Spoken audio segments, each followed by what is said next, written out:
আসসালামু আলাইকুম সম্মানিত দর্শক। আশা করি আপনারা সবাই ভালো আছেন। যদিও জানি দেশের এই অস্থির পরিস্থিতিতে ভালো থাকা কথাটা বলা যত সহজ, বাস্তবে ভালো থাকাটা ততটাই কঠিন। রাজনীতির আকাশটা গত কয়েকদিন ধরেই বেশ ঘোলাটে ছিল। কিন্তু গত ২৪ ঘন্টায় সেই মেঘ যেন আরো ঘনীভূত হয়েছে। আমাদের প্রতিবেশী দেশ ভারত, যার সাথে আমাদের ৩ দিকের সীমানা, যার সাথে আমাদের নদী, মাটি আর মানুষের সম্পর্ক। সেই ভারতের সাথে আমাদের সম্পর্কটা এখন ঠিক কোন তলানিতে গিয়ে ঠেকেছে তার বুঝিয়ে বলার অপেক্ষা রাখে না।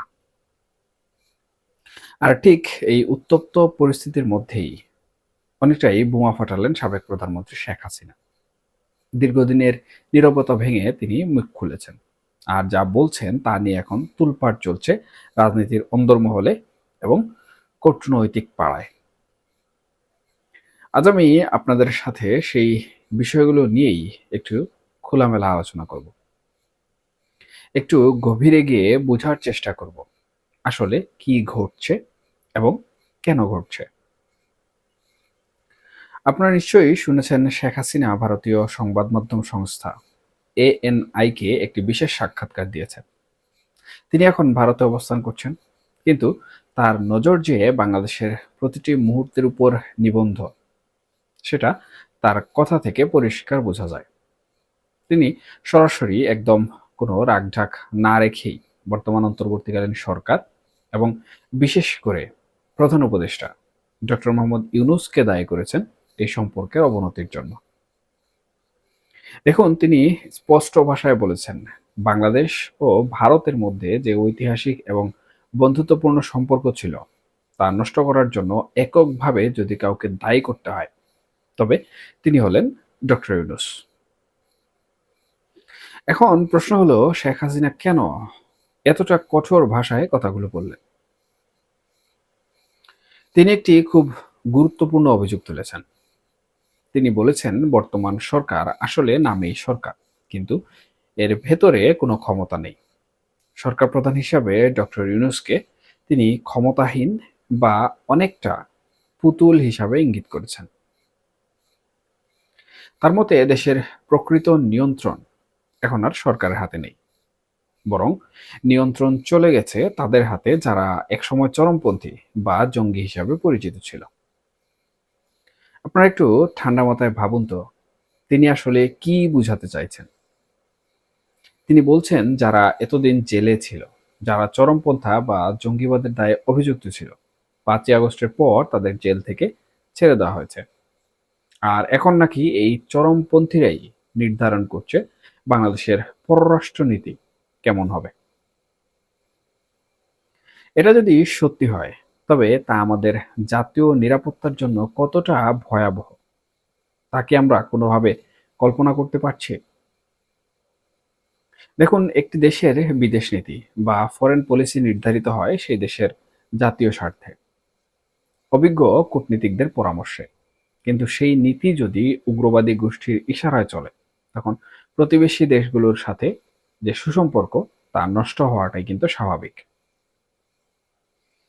এবং শেখ হাসিনা ঠিক এই জায়গাতেই আঘাত করেছেন।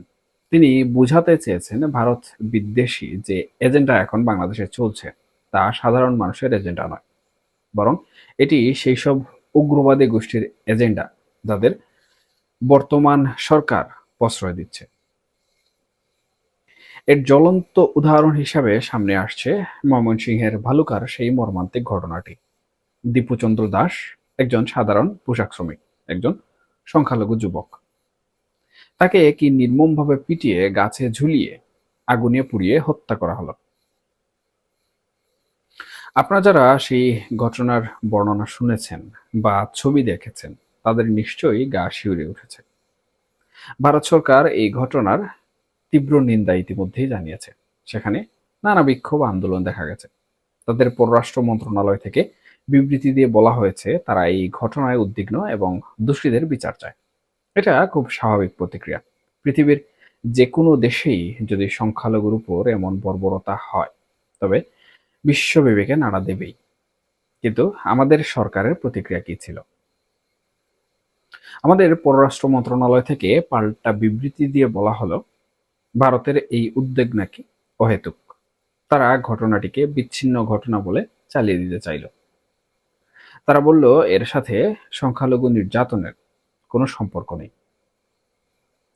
আচ্ছা, আপনারা বলুন তো, একজনকে শুধু ধর্ম অবমাননার দুয়া তুলে এভাবে মধ্যযুগীয় কায়দায় হত্যা করা হলো, আর সেটাকে যদি আমরা বলি বিচ্ছিন্ন ঘটনা, তাহলে কি আমরা অপরাধীদের পরোক্ষভাবে উৎসাহ দিচ্ছি না? শেখ হাসিনা এই বিষয়টিকে সামনে এনেছেন। তিনি বলছেন, বর্তমান সরকার সংখ্যালঘুদের নিরাপত্তা দিতে তো ব্যর্থই, উল্টো তারা সত্যটাকে ধামাচাপা দিয়ে ভারতের বিরুদ্ধে বিষোদ্গার করছে। আর এই বিষোদ্গার বা হেট স্পিচ যখন সরকারি পর্যায় থেকে বা সরকারের প্রশ্রয়ে ছড়ানো হয়, তখন দুই দেশের সম্পর্কের সুতোটা ছিঁড়ে যেতে অবশ্যই বাধ্য। ভারতের দিক থেকে যদি আমরা দেখি, তাদের সংখ্যাটা কিন্তু অমূলক নয়। ভারতের সাথে আমাদের হাজার হাজার কিলোমিটারের সীমান্ত, অথচ আমরা দেখছি ভারত তাদের সীমান্তে কাঁটাতারের বেড়া আরো শক্ত করছে। কিন্তু ওইদিকে নেপাল বা ভুটানের সাথে ভারতের সীমানা খোলা, সেখানে কোনো বেড়া নেই। কিন্তু বাংলাদেশের সাথে কেন এই দেয়াল? এর উত্তর একটাই, সেটা হচ্ছে অবিশ্বাস।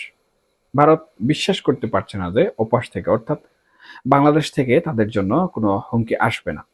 তারা মনে করছে বাংলাদেশে জঙ্গিবাদ বা উগ্রবাদ মাথাচাড়া দিয়ে উঠেছে, যা তাদের জাতীয় নিরাপত্তার জন্য হুমকি।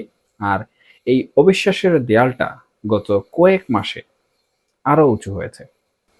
আমরা যারা সাধারণ মানুষ, আমরা কি চাই? আমরা কি চাই ভারতের সাথে যুদ্ধ করতে, নাকি আমরা চাই একটা সম্মানজনক প্রতিবেশী সুলভ সম্পর্ক? দেখুন, ভারত আমাদের তিন পাশে। আমাদের চিকিৎসা, আমাদের ব্যবসা বাণিজ্য, আমাদের নদীর পানি, অনেক কিছুর জন্যই আমরা ভৌগোলিকভাবে ভারতের উপর নির্ভরশীল বা তাদের সাথে সরাসরি যুক্ত।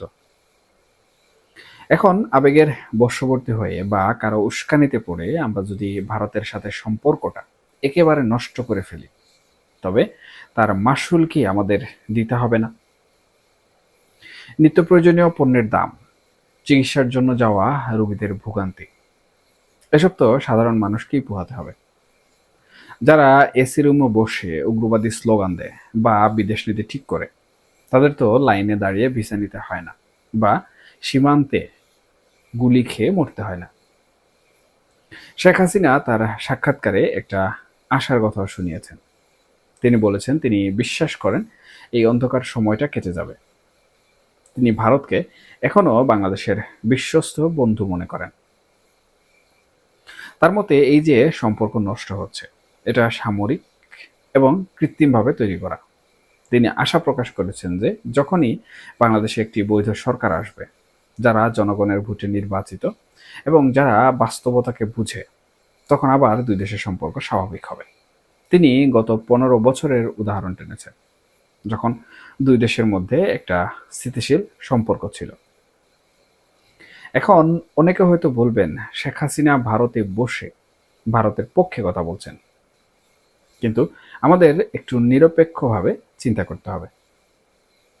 এখানে তিনি যে পয়েন্টগুলো তুলেছেন, যেরকম চরমপন্থীদের উত্থান, সংখ্যালঘুদের উপর হামলা এবং সরকারের নিয়ন্ত্রণহীনতা, এগুলো কি মিথ্যা? আমরা কি প্রতিদিন খবরের কাগজে বা সোশ্যাল মিডিয়ায় এগুলো দেখছি না? ইনকিলাব মঞ্চের মুখপাত্র ওসমান হাদিকে হত্যা করা হলো, দেশের বিভিন্ন জায়গায় মাজারে হামলা হলো, বাউলদের উপর হামলা হলো, শিল্পকলা বা সাংস্কৃতিক কেন্দ্রে হামলা হলো। এগুলা কি কোনো সুস্থ স্বাভাবিক সমাজের লক্ষণ? এই অরাজকতা কি ভারতের সৃষ্টি, নাকি আমাদের ভেতরেরই ক্যান্সার? ভারত যখন দেখছে তাদের প্রতিবেশী দেশের সরকার পরিস্থিতি নিয়ন্ত্রণে ব্যর্থ, অথবা সরকার নিজেই উগ্রবাদীদের তুষণ করছে, তখন তারা তো নিজেদের নিরাপত্তা নিয়ে অবশ্যই ভাববে। দিল্লিতে বাংলাদেশ হাইকমিশনের সামনে যে বিক্ষোভ হলো, সেটাকে আমাদের মিডিয়ার একাংশ খুব বড় করে দেখালো। কিন্তু আমাদের দেশে ভারতীয় হাইকমিশনের সামনে বা তাদের পতাকায় যে অবমাননা করা হলো, সেটা নিয়ে আমরা কতটুকু আত্মসমালোচনা করছি? সম্পর্ক তো এক হাতে তালি বাজার মতো বিষয় নয়।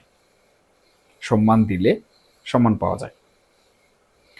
বর্তমান সরকার বা ডক্টর ইউনূসের প্রশাসনকে প্রকৃতপক্ষে বুঝতে হবে, রাষ্ট্র পরিচালনা আর এনজিও চালানো এক জিনিস নয়। কূটনীতিতে আবেগ বা জেদ চলে না, চলে সম্পূর্ণরূপে বাস্তবতা। আমরা যদি ক্রমাগত ভারতকে খুঁচিয়ে যাই বা তাদের উদ্বেগকে পাত্তা না দিই, তবে আন্তর্জাতিক অঙ্গনে আমরাই একা হয়ে পড়ব। শেখ হাসিনা ডক্টর ইউনূসকে পুতুল বলেছেন।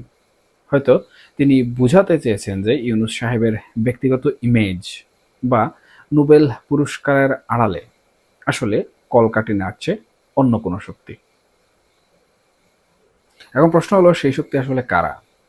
তারা কি একাত্তরের পরাজিত শক্তি, নাকি তারা সেই শক্তি যারা বাংলাদেশকে একটি ব্যর্থ রাষ্ট্র বা তালেবানি রাষ্ট্র বানাতে চায়? আমি মনে করি একটা পাগলও বুঝবে যে ভারতের সাথে সম্পর্ক খারাপ করা বাংলাদেশের জন্য কতটা আত্মঘাতী। আমাদের অর্থনীতি, আমাদের ভূগোল সবকিছুই বলে যে ভারতের সাথে সুসম্পর্ক রাখাটা আমাদের জাতীয় স্বার্থেই প্রয়োজন। এর মানে এই নয় যে আমরা ভারতের দাসত্ব করব। আমরা অবশ্যই আমাদের স্বার্থ দেখব, কিন্তু সেটা চোখ রাঙিয়ে বা গালাগালি করে নয়। সেটা করতে হবে স্মার্ট ডিপ্লোমেসি বা বিচক্ষণ কূটনীতির মাধ্যমে। গত ১৫ বছরে আমরা দেখেছি সীমান্ত হত্যা কমে এসেছিল, ছিটমহল সমস্যার সমাধান হয়েছিল, কানেক্টিভিটি বেড়েছিল। আর আজ আজ আমরা দেখছি সীমান্তে উত্তেজনা, ভিসা বন্ধ আর পাল্টাপাল্টি বিবৃতির খেলা। শেখ হাসিনার এই সাক্ষাৎকার আসলে আমাদের চোখে আঙুল দিয়ে কিছু বাস্তবতা দেখিয়ে দিচ্ছে। তিনি হয়তো এখন ক্ষমতায় নেই, কিন্তু তার যে রাজনৈতিক অভিজ্ঞতা বা দূরদর্শিতা, সেটাকে অস্বীকার করারও কিন্তু সুযোগ নেই। তিনি যখন বলেন যে চরমপন্থীরা বিদেশ নীতি ঠিক করছে, তখন আমাদের সজাগ হওয়া উচিত। আমাদের প্রশ্ন করা উচিত, আমাদের দেশটা আসলে কোন দিকে যাচ্ছে?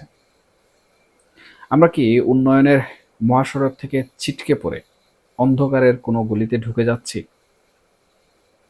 আজকে ময়মনসিংহের দীপু দাসের আত্মা হয়তো আমাদের প্রশ্ন করছে, এই কি সেই বাংলাদেশ যার জন্য ৩০ লক্ষ মানুষ রক্ত দিয়েছিল? ধর্ম যার যার, কিন্তু রাষ্ট্র কি সবার নয়? যদি রাষ্ট্র সবার না হয়ে কোনো নির্দিষ্ট গোষ্ঠীর হয়ে যায়, তবে সেই রাষ্ট্র আর টেকে না। ভারত তাদের উদ্বেগ জানাচ্ছে তাদের স্বার্থে, কিন্তু আমাদের উদ্বেগ তো আমাদের নিজেদের অস্তিত্ব রক্ষার স্বার্থে হওয়া উচিত। প্রিয় দর্শক, আমি মনে করি সময় খুব কম। আমাদের এখনই সিদ্ধান্ত নিতে হবে আমরা কোন পথে যাব।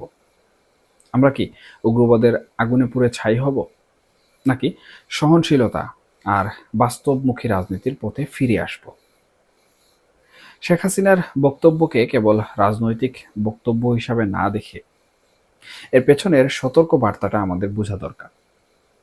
ভারত আমাদের শত্রু নয়, আবার অন্ধ বন্ধুও নয়। ভারত আমাদের প্রতিবেশী, আর প্রতিবেশীর ঘরে আগুন লাগিয়ে কেউ নিজের ঘরে শান্তিতে ঘুমাতে পারে না। এটা ভারতকেও যেমন বুঝতে হবে, আমাদেরকেও এটা বুঝতে হবে। এখনকার মতো এখানেই শেষ করছি। সবাই ভালো থাকুন, নিরাপদে থাকুন। আল্লাহ হাফিজ।